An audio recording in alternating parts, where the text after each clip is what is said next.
Assalamualaikum warahmatullahi wabarakatuh. Selamat pagi anak-anak semua. Nah, hari ini kita kembali belajar tema 1, subtema 3 PB1. Sebelum kita mulai pembelajaran, alangkah baiknya anak-anak Bapak semua untuk berdoa menurut kepercayaannya masing-masing. Nah, anak-anak Bapak semua, silakan lihat gambar yang ditampilkan. Nah, gambar apa? Ya, siapa yang tahu? Ya, benar, itu gambar gerabah. Nah, gambar juga bisa kita buat menjadi sebuah cerita. Langkah membuat cerita berdasarkan gambar.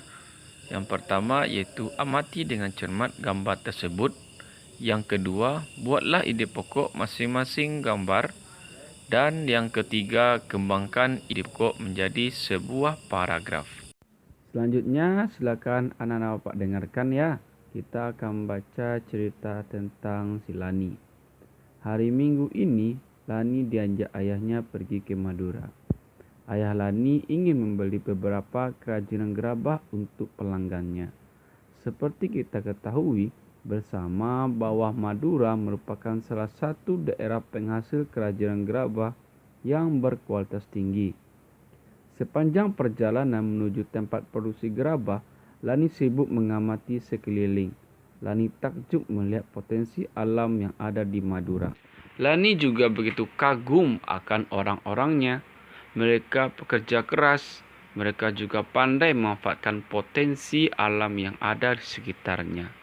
Mereka bekerja keras dari pagi hingga sore. Tak kenal lelah meski harus berkubang dengan tanah, menggali dan mengumpulkan tanah liat untuk jadikan bahan pembuat gerabah. Nah, selanjutnya kita membaca bacaan tentang gerabah dari Pulau Madura.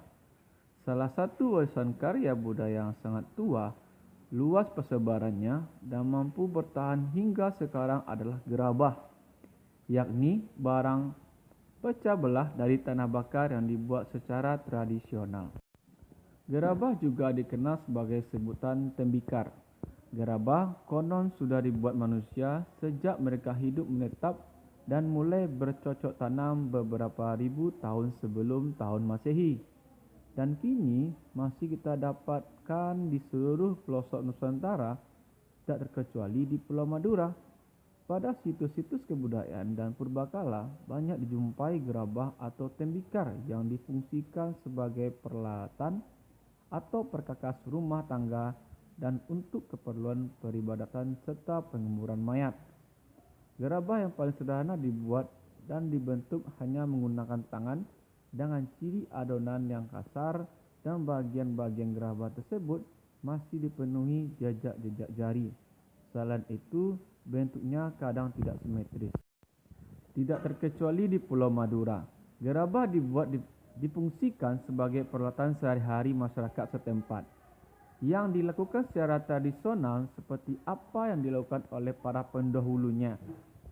Kesamaan pembuatan gerabah di Madura sekarang ini dengan para pendahulunya adalah proses pembuatan dan bentuknya yang masih tradisional, sama seperti gerabah-gerabah yang dihasilkan pada zaman terdahulu. Gerabah-gerabah yang dihasilkan oleh para pengrajin di Madura adalah gerabah yang dibuat dari tanah liat yang berwarna kuning dengan pasir halus. Tanah liat hitam dapat juga dipergunakan, tetapi kualitasnya kurang baik. Beberapa daerah di Madura menjadi penghasil gerabah, seperti di Mandala Anduliang, Dukuru Baru, Yangkatan Kayanggean, Baragung, Pandemawa, Padeyang Pakaparan, dan Belega Bangkalan. Di antara daerah tersebut, yang sangat terkenal adalah Karang Penang Sampang dan Anulang Sumenep. Kedua daerah tersebut memproduksi gerabah dalam bentuk genteng. Memang tidak semua daerah Madura menghasilkan gerabah. Hal ini disebabkan karena tidak semua wilayah di Madura memiliki struktur tanah liat yang dijadikan bahan dasar pembuatan gerabah. Secara umum, tanah-tanah di Madura mengandung pasir yang tinggi karena Pulau Madura dikelilingi oleh pantai sehingga tidak bisa digunakan untuk membuat gerabah. Di antara daerah-daerah penghasil gerabah tersebut, ada semacam perjanjian kerja untuk membuat barang-barang sudah ditentukan. secara turun-temurun atau spesialisasi.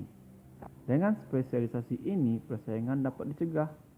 Gerabah Madura juga memiliki kekhasan lokal yang disebabkan oleh keahlian atau keterampilan pengrajin, tersedianya bahan, teknik pembuatan, dan teknik pembakaran.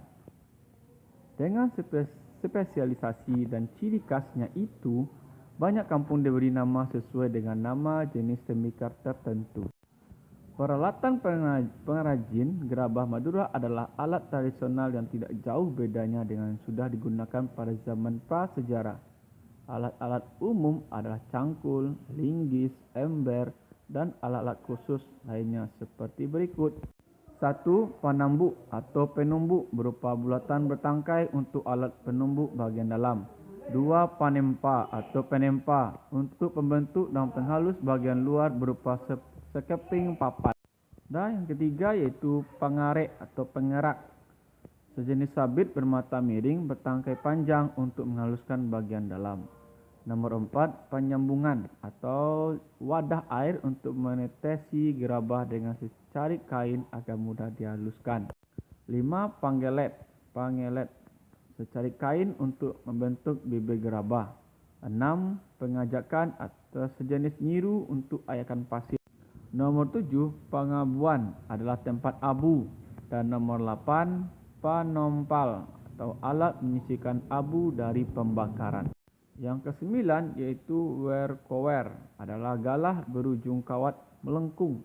Yang 10, pamatong atau sejenis pisau atau kawat pemotong tanah liat. 11, pungku atau pembakaran gerabah. Nah, inilah gambar dari alat untuk membuat gerabah.